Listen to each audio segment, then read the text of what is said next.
बात ये 2013 की है। अलीगढ़ में एक परिवार रहा करता था जिनका नाम था देवेंद्र। देवेंद्र परिवार के मुखिया थे।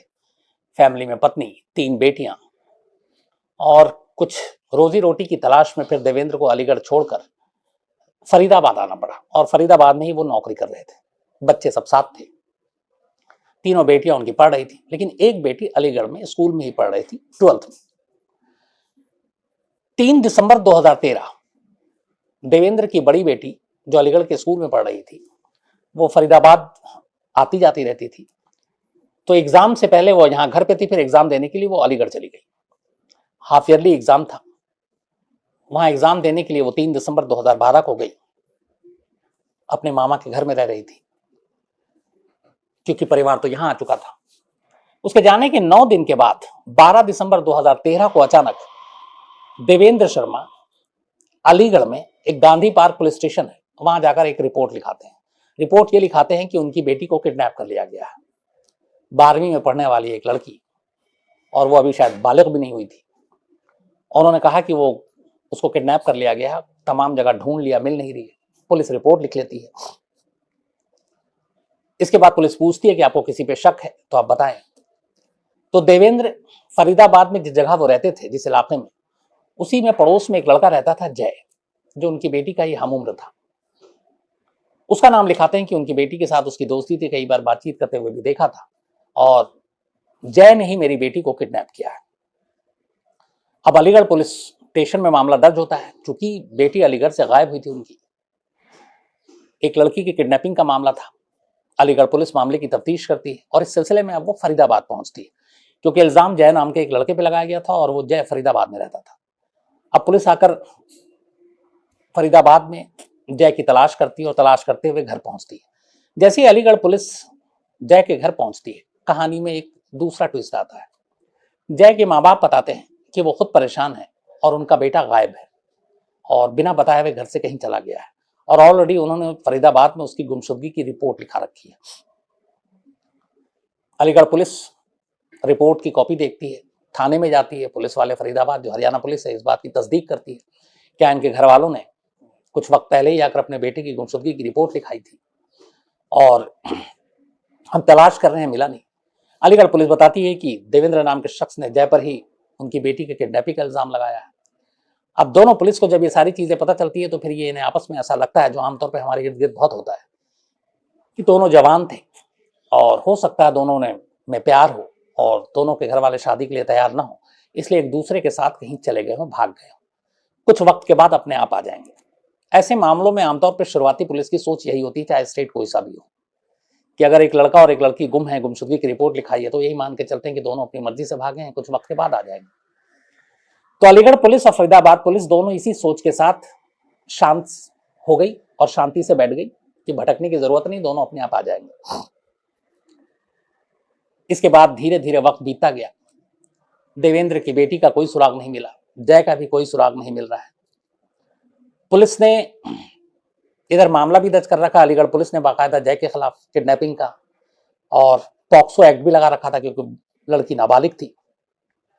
लेकिन फरीदाबाद पुलिस से कोई ऐसी जानकारी नहीं मिली, और दूसरा उधर ये था कि जय खुद गायब है, मतलब वो भी एक विक्टिम है, पीड़ित है, पता नहीं उसके साथ क्या हुआ।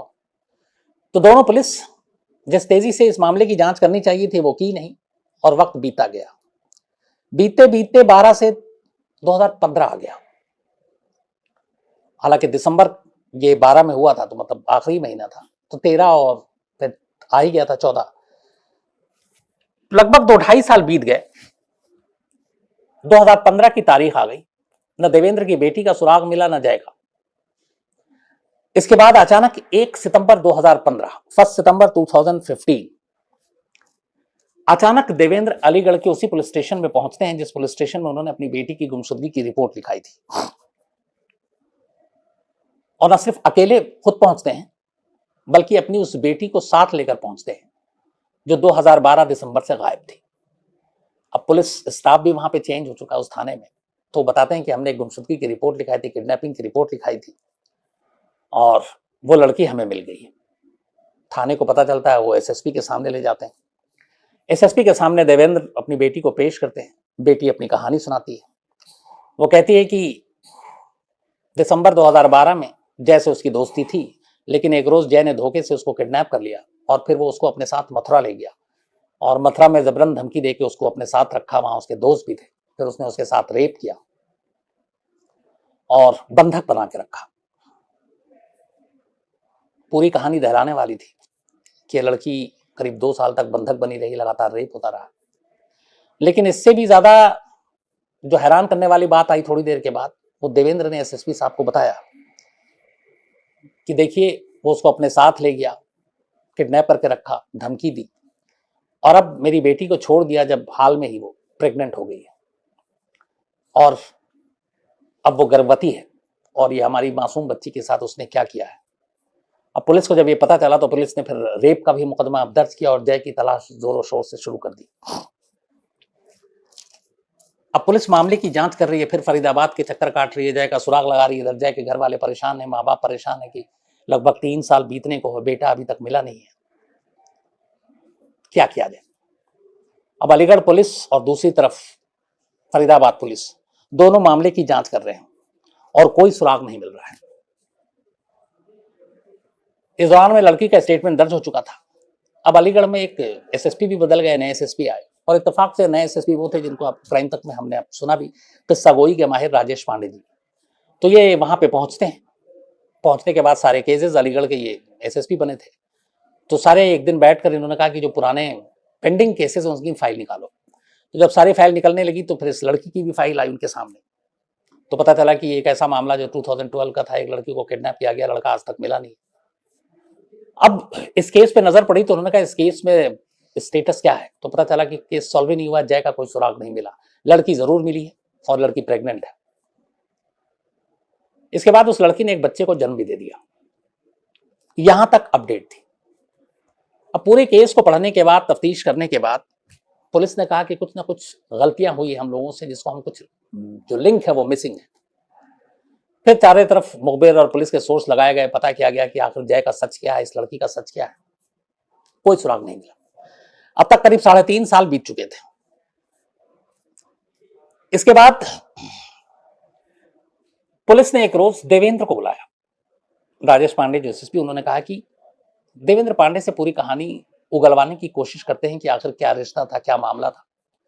तो बुलाया जाता है देवेंद्र, वही सारी कहानी सुनाते हैं जो उन्होंने रिपोर्ट में लिखाई थी, बेटी की किडनैपिंग, जय के ऊपर शक, फिर उसके बाद बेटी का वापस आना, बेटी का प्रेग्नेंट होना, फिर एक बच्चे को जन्म देना। तो लास्ट में उन्होंने पूछा कि जब आपको इतना कुछ पता है कि जय का आपकी बेटी के साथ मतलब वो इश्क था, भगाकर इसीलिए ले गया, फिर रेप किया, तो आपने एक बाप होने के नाते अपने तरीके से भी इन 3-3.5 सालों में जय को ढूंढने की कोशिश की होगी, क्योंकि मामला आपकी बेटी का, और कोई भी बाप जिसको ये शक है, शक या यकीन है कि उसकी बेटी अगर गायब हुई है तो उसके पीछे वो शख्स है, तो उसके बारे में पुलिस के अलावा अपनी तरफ से भी पहल करेगा, मेहनत करेगा, ढूंढेगा, कोशिश करेगा। तो देवेंद्र ने कहा कि हाँ मैंने बहुत कोशिश की लेकिन कोई सुराग नहीं मिला। तो लंबे सवाल जवाब हुए, फिर एक सवाल पूछा, अच्छा आपके हिसाब से जय कहां हो सकता है। यहीं पे देवेंद्र ने एक लाइन बोल दिया। उसने कहा कि अब मैं क्या कह सकता हूं, किसी रेलवे ट्रैक पे मरा पड़ा होगा, और क्या कर सकता है वो, ऐसे काम उसने किए। अब साथ में इसके और सारी लाइनें बोली। इसके बाद देवेंद्र को भेज दिया गया। अब उसकी इस एक लाइन को पकड़ा गया। या फिर ये कह सकता है किसी और शहर में छुपा हो, भाग गया हो, लेकिन ये कि किसी रेलवे ट्रैक पर मरा पड़ा हो, इसका क्या मतलब। यहीं पे अब इस एक लाइन को पूरी तरह से इन्वेस्टिगेट करने का फैसला लिया गया और इसके बाद पुलिस ने ये किया, अलीगढ़ पुलिस ने, कि 6 से 12 दिसंबर, चूंकि 12 दिसंबर 2013 को रिपोर्ट लिखाई गई थी बेटी की किडनैपिंग की जो जय ने किया था 12 दिसंबर को, तो पुलिस ने उससे पहले 6 से, तो 6 से लेके 12 दिसंबर तक अलीगढ़ पुलिस ने अलीगढ़ के और इर्द गिर्द जितने भी रेलवे स्टेशन थे उनके जीआरपी और उनको संपर्क किया और पता किया कि आखिर रेलवे ट्रैक पे कितनी लाशें मिली और क्या उनकी शिनाख्त हुई, कौन कौन सी लाश थी, कितनी उम्र थी। अब जब जीआरपी से संपर्क करने के बाद 6 दिसंबर से 12 दिसंबर 2013 के सारे डिटेल निकाले गए, तो अलीगढ़ रेलवे स्टेशन के दूर ही एक और छोटा सा रेलवे स्टेशन, वहां से पता चला कि एक लाश मिली थी जो रेलगाड़ी के नीचे कटकर जिसकी मौत हो गई थी।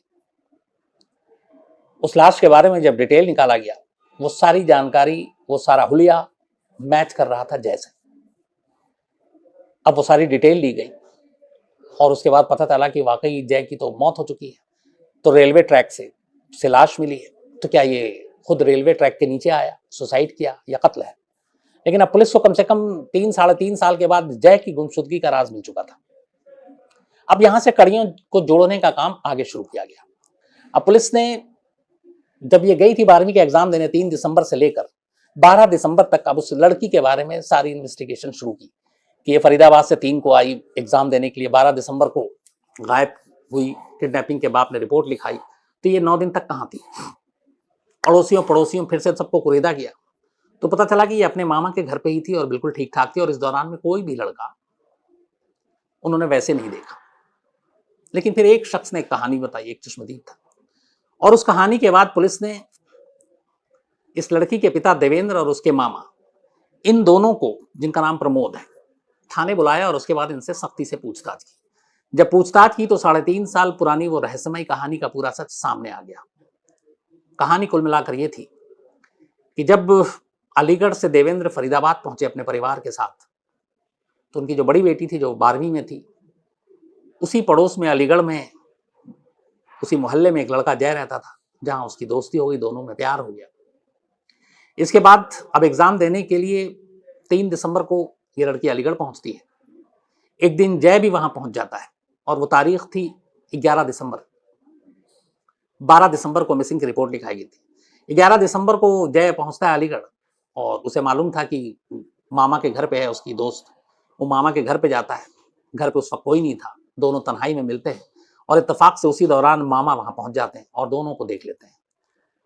इसके बाद मामा देवेंद्र को बताते हैं।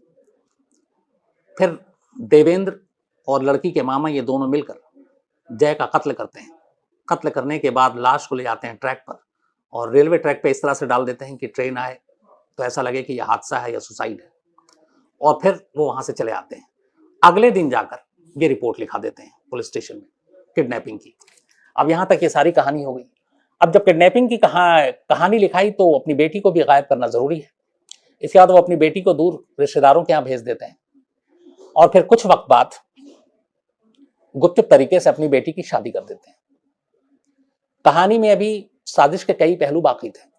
एक किडनैपिंग की रिपोर्ट लिखाई, जय पे इल्जाम लगाया, हालांकि जय का खुद कत्ल किया, फिर लड़की को दूर अपने अलीगढ़ से हटाकर किसी दूर रिश्तेदार के पास भेज दिया और खामोशी के साथ अपनी बेटी की शादी कर दी ताकि वो इन सारी चीजों से फिर उसके आगे आने वाले टाइम में रिश्तों में कोई प्रॉब्लम ना हो।